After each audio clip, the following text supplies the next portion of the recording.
Hey, welcome to HOWZA channel. In today's tutorial, we will teach you how to start in safe mode in Windows 11. Open Taskbar Search. Type System Configuration. Click on it to open. A new window will open. Go to Boot tab. Check Safe Boot option.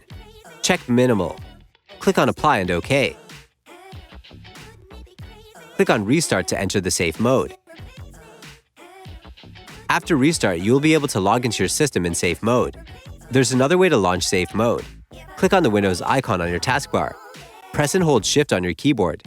Click on Restart. Choose Troubleshoot. Go to Advanced Options. Click on Startup Settings. Click on Restart. Press F4 to enable safe mode. The system will launch in safe mode. That's it.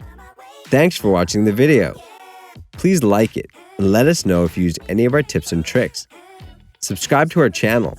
We upload new tutorials every day. See ya!